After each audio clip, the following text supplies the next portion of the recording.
Hey everyone, welcome to Live just after Google I/O. I stuck around here in Sunnyvale, California to do a little bit of post-programming with the GDE community, which I'll get into in my vlog video, but I also got the opportunity to sit down in the beautiful podcast studio here at Google's campus to record a best of the highlights of what I thought was most interesting at Google I/O. So I've got basically similar to what I was talking about on my Twitter feed. If anybody of you follow me, Twitter/X, whatever you want to call it, is fine. More information of what was over there as I found things out on the ground and on the fly. I've only got 20 minutes to go here, so I'm going to go fast. Let's try and get through it all. So first off, going straight into Google I/O, this was a smaller event than last year. It seemed, I don't have official numbers to share, but it seemed like there were less people here, and it was a bit more manageable, and so that was really nice. The other main thing that I wanted to start off with as a general feeling from, a general observation for I/O and the presentations was similar to the observation that I made at Google Next, is that the majority of the announcements are either available today or are shipping in a week or two, very, very short timelines. And I actually talked about this with some of the folks who are working at Google and were aware of the planning that went into this event, and apparently that was something that they did intentionally. They specifically said, we can only talk about things that are shipping very, very shortly, and the reason for that is because after the feedback of last year and the year before, there were a lot of announcements where it was pie in the sky, AI, everything, everywhere, but a lot of the announcements didn't even necessarily ship yet at all. Maybe they won't, who knows?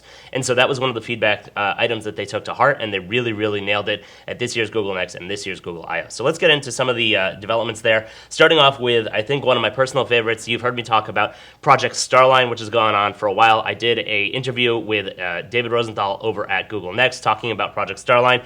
He is very good at keeping secrets, apparently, because he didn't leak to me the name change. It has been officially rebranded to Google Beam. This is the product name. It is going to be productized. The first partner that they're launching with is HP later this year. I can't give you the exact date because I don't know, but I have had it confirmed that it is definitely coming later this year. So that could be anytime in the next 6 months, so keep an eye out on that project. Now, the couple of points on Project Beam, which I have to remember to not call Project Starline, is now just Google Beam. Have to remember that. A couple of pointers. And if you had the opportunity to experience it, this is even better. They managed to improve it even further. If you haven't had the opportunity and you do see it at one of the coming conferences, I think they're going to do a roadshow at a couple of AV-type conferences around the country. Definitely take the experience, sit down. It's hard to describe, it's hard to film, which is why they really haven't done very much in the way of filming it. I know that MKBHD, Marquez, was allowed with his team to go in and film it, and they did a pretty good job of capturing it. And I tried to tell my experience in capturing the experience as well. However, it's not the same as going in person. Essentially, you sit down at a desk similar to the one that I'm sitting at now, and instead of a person sitting across from you, there is a screen, and there are speakers and microphones and cameras and the whole thing everywhere, and it's a big setup. That being said, once the call starts, all of a sudden it feels like there's a person sitting directly across from you. So much so to the point where when the person that you're talking with reaches out to share an apple with you, to hand you an apple, instinctually you reach out to grab said apple, even though you know it's not there. There's nothing there in front of you. There's a screen. You've already forgotten that the screen is there. So some of the updates that are coming to this when it goes to product, as I said in my video from Google Next, is that the refresh rate is going to be higher, which is great because it did seem like, I won't say that it was laggy. It was definitely a regular video call like you would have with Google Meet, but refresh rate on the images makes it a sharper image, and that's another area that they're improving on, is the resolution as well. This is something that I in both of my experiences, or all of my experiences, I suppose, had highlighted. It does look a little fuzzy at this point, but as I am a fan of saying, this is the worst this tech is ever going to be. So stay tuned for more on that. I've got to move on because I am going to run out of space.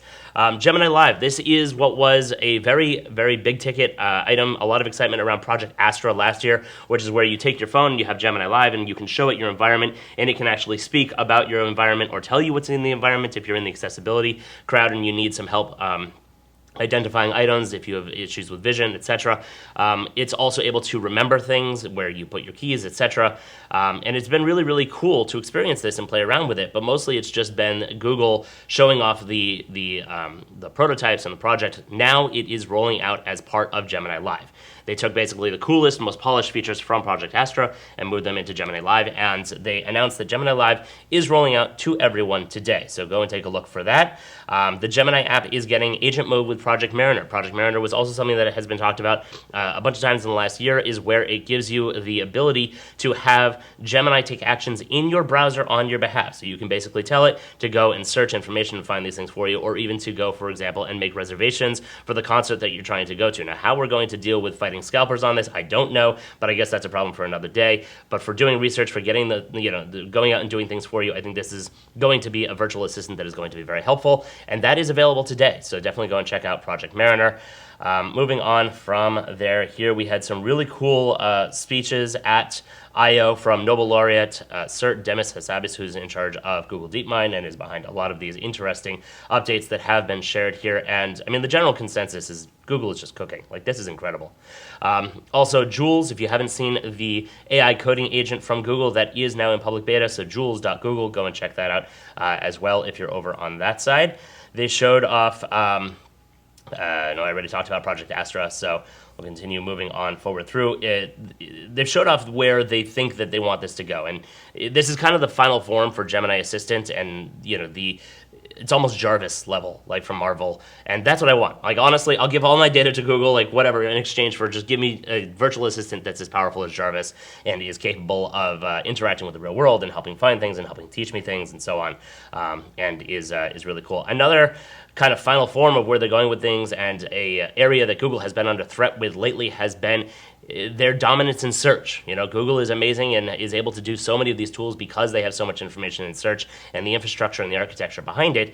But given the trials that have been going on and some of the other competitors that are out there, you have a lot of fear in the market that Google is losing their dominance because anybody is just going to be talking to their chatbot and they're not going to be going to Google search. Well, Google unveiled AI overviews in search. It is what they're calling one of the most successful launches for search in the past decade, but essentially it is Google search evolved for an era of AI. And go and try it out. It is available for everyone today, and they showed off how you can even do things such as complete purchase flows, buying products based on the results that are showing up in your search feed.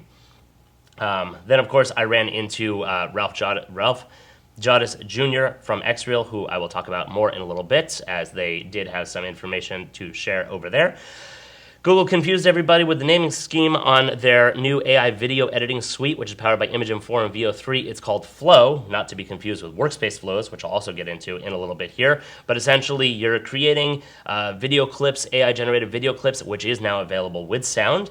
But they also wanted to give you a way to edit them, and I was able to sit down and film a video on testing that, so stay tuned to the channel for a full video going into that. But you can essentially say, okay, generate a clip of X, and then you want it to go a little bit further, so you say go a little bit further, and then you can go and generate another clip and stitch them together and then take it all home with one final clip. And you even have camera controls, so you can pan, tilt, etc. It's really, really cool, so definitely go and take a look at that. Next up on the stage was Josh Woodward, who is very active on Twitter and is almost building a public, and it's been great to see the participation there. So thank you, Josh, for being so candid and forward with the community. We definitely appreciate that. But he's basically was in charge of Google Labs. Now I think he's in charge of all of Gemini.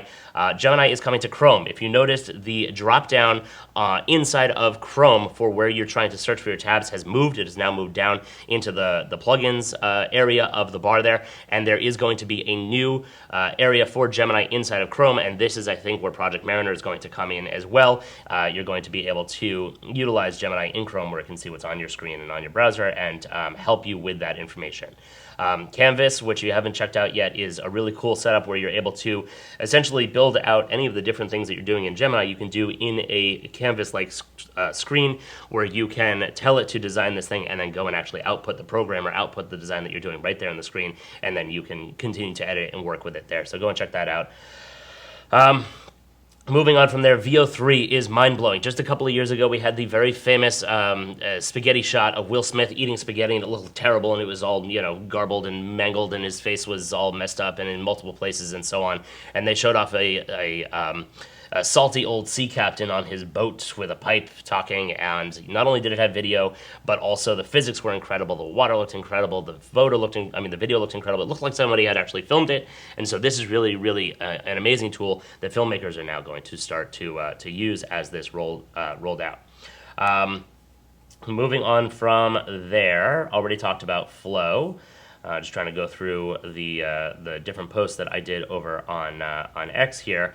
Okay, onto the Android XR news, and this was incredible. And I skipped forward a lot, so there's a lot more in the keynote. If you didn't get to it, definitely go, and I recommend watching it because there's a lot more information on that. I'm only covering the things that I am interested in, and I have been dying for more information on the augmented and virtual reality world, which is combined term is called XR. These are the X Real 1 glasses, and yes, they are tethered with a cord. They plug into your computer, to your phone. Something really interesting about the phone, I'll get to that in a moment if I remember. But essentially, the One Pros are coming, which is the next generation, which has smaller prisms.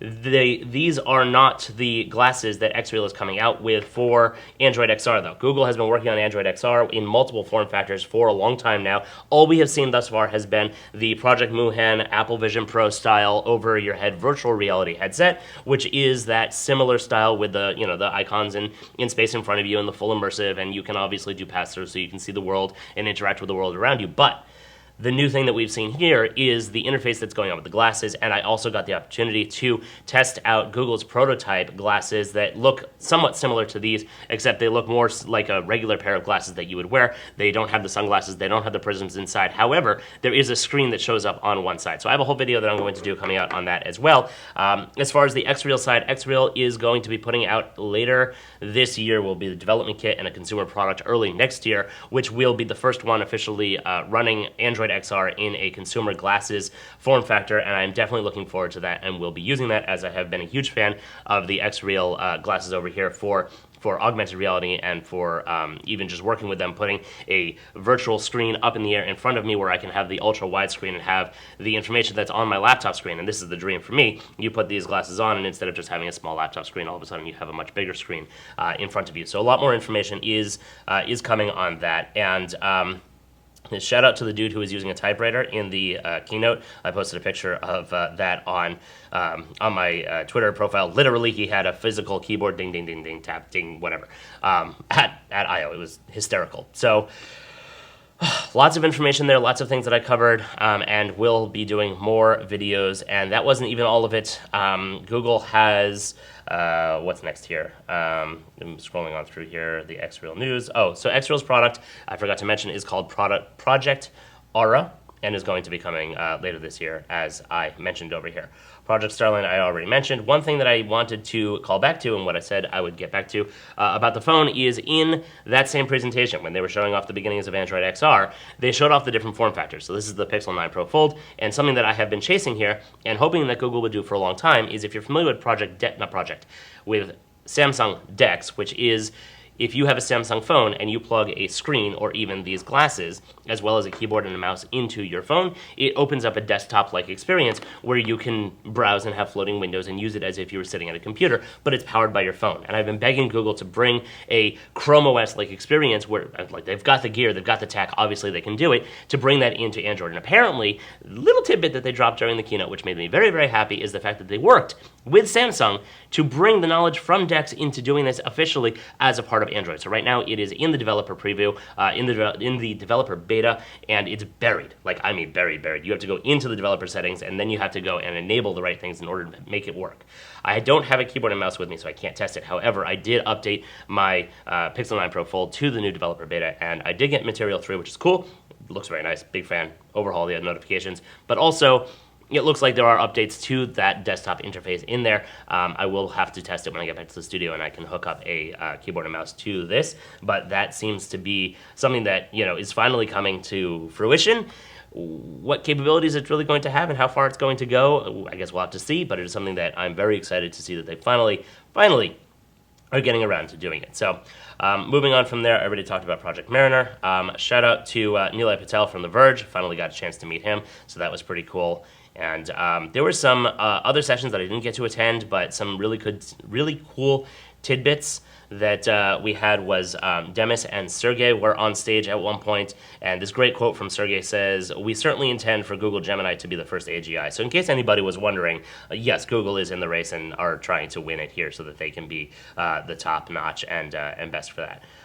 Moving on through here, I also got a chance to check out Google's I think it's Project Wing or just Google Wing, is very cool, where they use the drones for deliveries, and they've been doing this, I think, a lot in Australia, where they have been doing some larger rollouts over there. I think they're also partnering with Walmart here to test that out. But it was great. You could order, they called it pie in the sky. You order a piece of pie, and it would fly down, and a little bag would drop from the drone, and drop the bag, make the delivery, and then the cord would go back up, and the drone would fly off. So that was super, super cool to watch. If you're feeling like this is an overload of information, imagine how we felt sitting through the keynote. You might want to watch it a couple times just to be able to get there, because it is absolutely crazy. I also got a chance to check out Waymo, which was over there. They have apparently now done over 10 million paid rides. I think that makes them the most successful autonomous platform on the planet for driving, which is pretty cool. And so they had a Waymo car, and I hope before I go home to be able to take a Waymo ride and test it out. If I don't, Waymos are everywhere in LA, so I have access to the app now, and if I don't get a chance to do it here and make a video about it, then I will go and do it in LA when I get home. So trying to think if there's anything else that I could talk about that happened over there. We talked about the X-Reel, we talked about the glasses. Let me talk a little bit more about what happens with the prototype Android XR glasses and how that form factor is going to work. So on on Google's prototype version, which the experience of it was really interesting because they were so light, they barely felt like they were even there. Now, take this with a grain of salt, because this is, and they said this probably 1,000 times, they could not be more clear, a prototype. So keep in mind that means the battery is not full size, and battery is one of the heaviest things, if not the heaviest thing, that you get in a device. So theoretically, the batteries only had to last, what, half an hour, an hour? They were only giving us 5-minute demos each, so in theory, they could have just been swapping these things out, and the batteries really only last half an hour. I don't know. I didn't ask that question. They were mum on a lot of details. They would not answer a lot of my questions. But other than that, it had a camera on, I'm trying to look at my picture here, and I'll try to remember to throw this up on the screen, a camera on one side, and a touch bar sensor on the other side, as well as a small screen that you couldn't see on the right lens. However, when I say you couldn't see, I mean you couldn't see the outline of it. When it is fully lit up, you could actually see this in the keynote, and possibly in when I took the photo of myself. I'm not sure if I had that on the screen, but you can see from outside that the screen is lit up. However, looking out from it, you don't see the outline of the screen at all. I didn't even know it was there until it turned on. There is a persistent time and temperature, I believe, was on the bottom right-hand side. That was persistent until you activated Gemini, which you did by tapping on the side, just like any of the similar form factors out there. And that's when it would change the interface to have the little speech bubble and the waveform from Gemini. But the overlay, looking out through this screen, first of all, I don't know how they did this, because again, it was only on the right-hand side, if I'm not mistaken.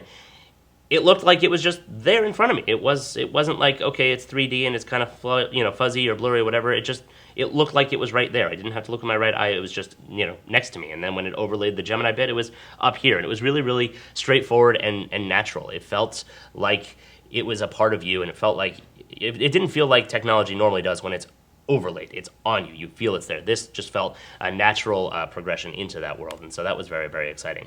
Anything else before I wrap up here, because I am getting the notice here. I will post a link, and I already posted this on Twitter. Early access to Workspace Flows, which I mentioned before. We have VO Flows, and then we have Workspace Flows. Workspace Flows is where you have a if this then that kind of a Zapier setup from Google for Workspace. So if you get a form that comes in, you want to take the information from the form, run it through a gem, have the gem create an email for you as a response to the customer service thing, whatever it is, and then it'll create that email, and it will stop for your approval before sending, and then you can tweak it however you like, and sometimes it'll say leave room here for you to be specific, etc., and then you can hit send. And so that's something that they've been working on since last I/O when it was announced as workflows. They got a lot of feedback. It was not quite ready, so they took it back to the drawing board. Now it's called Flows. Again, confusing naming, whatever. If you want early access to it, it is rolling out in approximately 6 weeks, so I will try to put that link up here on the screen as well. And then as a bonus, everybody else in the AI industry tried to steal Google's thunder, and OpenAI said that they're buying Johnny Ive's startup. Johnny Ive is the famous designer from Apple who worked with Steve Jobs for so many years, and gave us things like the iPhone and MacBook Pro and all that jazz, and trying to steal the thunder from Google. And I guess Apple is just down the block over here going, well, crap, now what? So Apple, I hope that this is a wake-up call and you are getting your things together. Google, this has been an absolutely fantastic conference. Thank you for bringing me in. Thank you for giving me the opportunity to film here in the studio. They did not have any input over what I was saying. In fact, I didn't even know what I was going to say until I sat down at this desk because, quite frankly, I've been so busy I forgot I was doing this recording. So I'm going to wrap this up. Thank you for listening. I hope this was coherent given how fast I am talking, and I hope it made sense.